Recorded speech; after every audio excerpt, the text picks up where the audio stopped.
மக்கள் நீதி மையம் பேரை மாற்றிட்டு மக்கள் மீதி மையம்னு வச்சுக்கலாம். ஏன்னா ஒரு கட்டத்தில் 2018 இவர் எலெக்ஷனுக்கு வரப்போ பாட்டுக்கெல்லாம் அனௌன்ஸ் பண்ணப்போ பேரே ரொம்ப வித்தியாசமாக இருக்கே. சரி, இவர் மாற்று அரசியல் கொண்டு போகிறாரு, படத்துலலாம் அவ்வளோ ஒரு வித்தியாசங்கள் பண்ணுறாரு, எல்லாத்துலையும் முதன்மையாக இருக்காரு, மற்ற ஸ்டேட்லேருந்து எல்லாருமே ப்ரைஸ் பண்ணுற அளவுக்கு இவ்வளோ ஒரு பிரில்லியண்ட்டாக படங்கள்லாம் பண்ணிகிட்டு இருக்காரு. கண்டிப்பாக அரசியலாவது ஒரு மாற்று அரசியல் கொண்டு வராரு.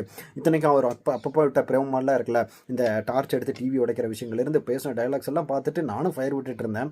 அதுக்கப்புறம் கண்டிப்பாக ஒரு பெரிய ஒரு மாற்றத்தை கொண்டு வர போகிறாரு அப்படின்னு நினச்சிக்கிட்டு 2021 அவளோட எதிர்பார்த்துட்டு இருந்த நம்மளுக்கு எல்லா தொகுதியிலையும் நின்னார்.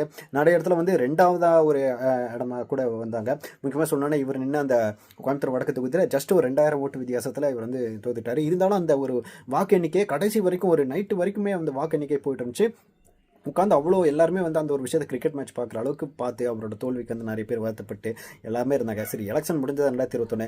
அதுக்கப்புறம் பார்த்தா ஆள் அட்ரஸே காணும், அந்த கட்சியவே காணும். கடைசியில் பார்த்தா விக்ரம் ரிலீஸ் பண்ணுறாரு வித்தின் ஃபியூ மந்த்ஸில். அதுக்கப்புறம் இந்தியன் 2 வருது, அதுக்கப்புறம் ரிஜென்ட்டில் நிறைய படங்கள் வருது. திடீர்னு பார்த்தா ராஜ்யசபா சீட்டு கொடுத்து உட்கார வச்சிட்டாங்க.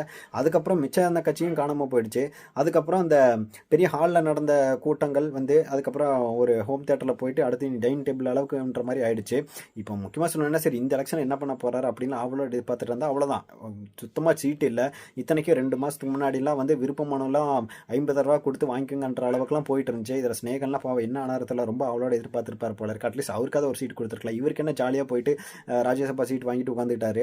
இப்போ பார்த்தாங்கன்னா அந்த கட்சியில் எதுக்கு இருக்குது, அந்த கட்சியை இதுக்கு பேசாமல் கலச்சு போய் டிஎம்கேலே சேர்ந்துக்கலாம், அந்த அளவுக்கு தான் இருக்குது. இப்போ நினச்சி பாருங்கள், போன எலெக்ஷனில் வெறும் 0.47% வாங்கின ஒரு கட்சிக்கு 10 சீட்டு கொடுக்குறாங்க. போன டைமில் 2.5லேருந்து 3% வாங்கின இவருக்கு வந்து ஒரு சீட்டு கூட இல்லை. இது அவங்களே இல்லைன்னு சொன்னாங்களே, இவரை வந்து இல்லை வேணாம் எனக்கு இன்னொரு 5-6 படங்கள் கொடுத்தா போகுன்ற அளவுக்கு சொல்லி இவரே வாபஸ் வாங்கிட்டார்ல தெரியல.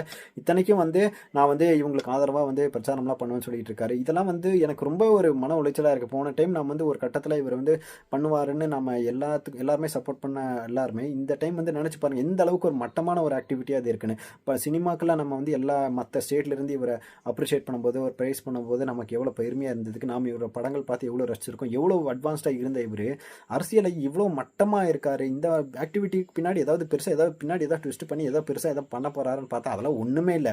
இந்தளவுக்கு ஒரு சுயநலத்தை நான் பார்த்தது இல்லை. அவரை நம்பி அந்த கட்சியில் சேர்ந்தவங்களாகட்டும், அவரை நம்பி போன டைம் ஓட் பண்ணுற எல்லாங்களுக்கும் இந்த டைம் வந்து ரொம்ப டிசப்பாயிண்டிங்காக தான் இருந்துச்சு. டிசப்பாயிண்டிங்கிறத தவிர இது ரொம்ப ஒரு பெரிய ஒரு ஏமாற்றம்னு தான் சொல்லலாம். இத்தனைக்கு இது அவ்வளோதான், இதோட மூத்தி மூடிட்டு நீ போய் அதே கட்சியில் சேர்ந்துக்கிட்டு மிச்சம் இருக்கிற கொஞ்ச நாள் அங்கேயே இருக்கிறவங்களோட எல்லாம் தொடச்சி விட்டுக்கிட்டு சீட்டு வாங்கிட்டு உட்காந்துக்கிட்டா போகுதுன்னு அப்படின்னு நினைக்கிறேன். அவ்வளோதான்.